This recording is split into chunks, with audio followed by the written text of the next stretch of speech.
至于这李义欢是要杀要赦，那就看皇上的了。你这法度尊严何在呀？哀家本来想协助你处置这些事，没料到你已经特赦了他们。你眼里还有哀家这个把你从小苦心养大的，把你扶上皇位的老祖母吗？你全然不顾哀家这副老脸了。皇祖母息怒，若是因为此事伤了皇祖母的凤体，那可真是孙儿的罪过了。皇上若眼里还有哀家，就立刻下旨赐死这个李义欢。好狠的老太婆，果然还是不肯放过我。龙小弟，如果你保不住我，那我就只能发个讯号，通知祝哥哥和我一同撤离了。那你从此之后就再也见不到我。你可不要怪我绝情啊！谁叫你这个皇帝当得这么窝囊，连自己的结拜大哥都保不住。孙儿自小就没了父母，全凭皇祖母的疼爱，才将孙儿一手养大。孙儿对皇祖母之心，那是天地可见的。此事，孙儿可能处置上有些不当，但绝无半点忤逆之心啊。唉，罢了。皇上呢是仁慈大度，也是正当年少多情嘛，也难免呢迷了心性，失了分寸。起来吧。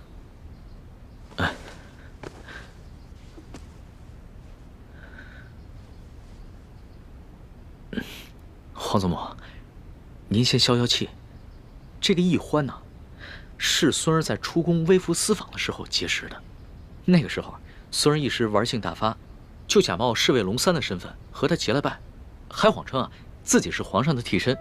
没想到他还真信了，所以他后来才打了孙儿一巴掌。其实吧，他不是冒犯龙威，他只是把孙儿当成了他那个假冒皇上的结拜小弟了。他居然不知道你是皇上？是啊，这个义欢出身草莽，没见过世面，性子又天真烂漫。孙儿也是一时兴起想骗骗他，没想到他还真信了。为了帮孙儿这个所谓的替身对付鳌拜，他还不惜性命与鳌拜那是以死相拼啊！若是宫里的其他人对孙儿不敬，那自然是死不足惜。可是义欢她只是一个重情重义的傻丫头，又何必与他一般见识呢？哼，原来在你心里，我就是一个傻丫头。你认我做老大，就是为了戏弄我找乐子呢。皇祖母，说实话，这宫里又有哪一个女子肯为了孙儿不惜性命，与鳌拜以死相拼呢？就看在他对孙儿这份难得的情谊上，饶了他吧。皇上，能说一句老实话吗？你是不是真的为这个李义欢动了心了？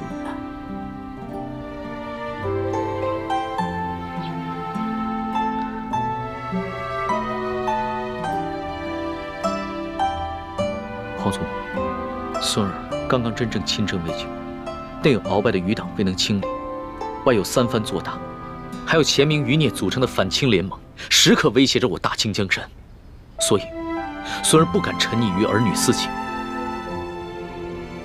对任何女子都不会真正动心的。龙小弟，原来你对我果然不是真心，这样也好，咱俩互不相欠。哀家以为这李义欢是一个狐妹子，让皇上迷失了心性。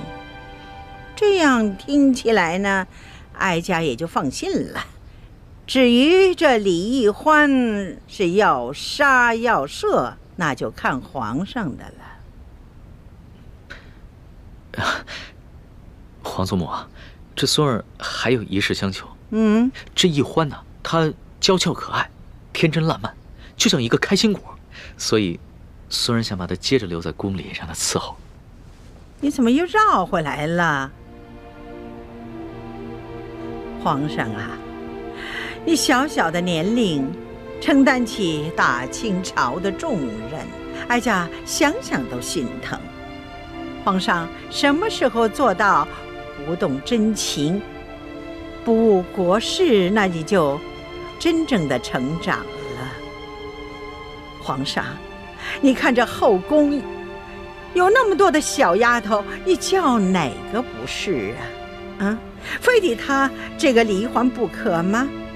她有何等的姿色呀？何等的本事？皇祖母，这易欢真的是非比寻常的女子，孙儿求皇祖母成全。这个李易欢是不是在门口候着呢？那就叫他进来吧，让哀家见识见识。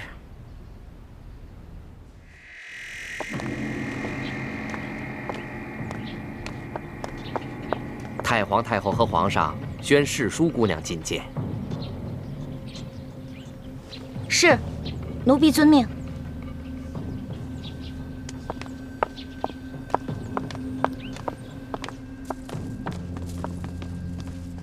太皇太后，皇上，世淑姑娘觐见。太皇太后吉祥，皇上吉祥。果真是一个灵秀的人儿。你盯着哀家做什么？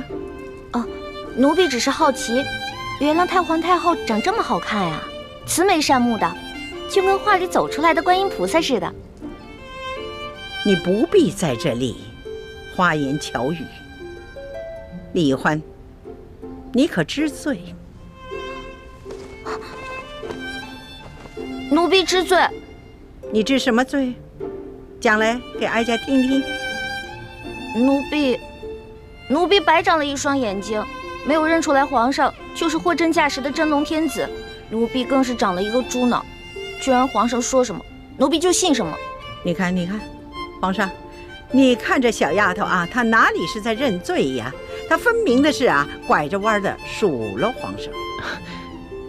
皇祖母，这丫头一向如此，心直口快，不知轻重。那你就起来吧。谢太皇太后。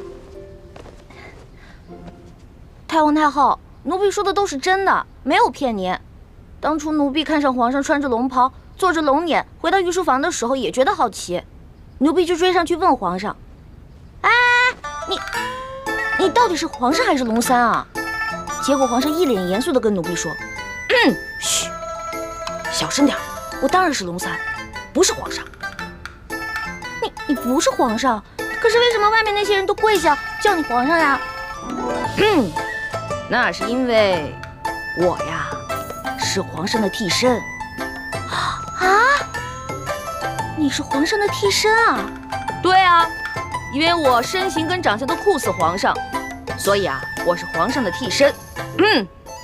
你也知道，咱们大清虽然入关数十年了，但是根基未稳，皇上又年少，刚刚亲政嘛，不光这前明余孽，还有很多朝中的大臣都想谋杀皇上，所以呢，我就当皇上的替身。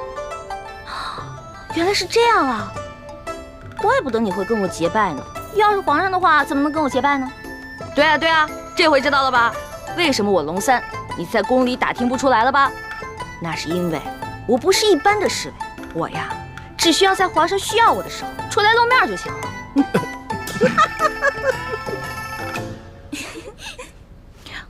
太皇太后，你们都笑什么呀？奴婢说的都是真的，没敢骗你。奴婢当时就想，龙小弟真可怜，为皇上卖命，还得替皇上挨刀子。这丫头果真有趣呀。皇祖母，当时的情形确实如此。孙儿也是一时童心未泯，见这个丫头什么都不懂，特别有趣儿，想逗一逗她。想逗逗我，但是奴婢当真了，真的把皇上当成兄弟，不想看着你去死。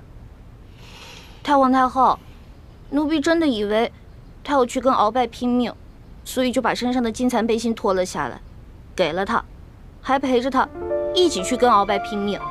要不是我哥哥及时赶到，恐怕我跟皇上瞧这丫头委屈的哟。得了，哀家呢就饶过你了。真的？嗯，谢太皇太后，还是太皇太后好，不像皇上就知道欺负奴婢。哀家听说你在大庭广众之下，当着那么许多的大臣们的面，打了皇上一巴掌，是吗？哀家着实的恼怒啊！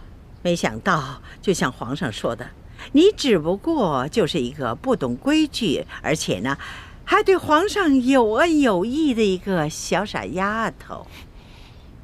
所以太皇太后，您的意思是，可以饶恕奴婢啦？不，你毕竟打了皇上，你这叫犯上啊！要是对你不进行惩罚，哀家和皇上的威严何在呀？太皇太后，您还要罚奴婢啊？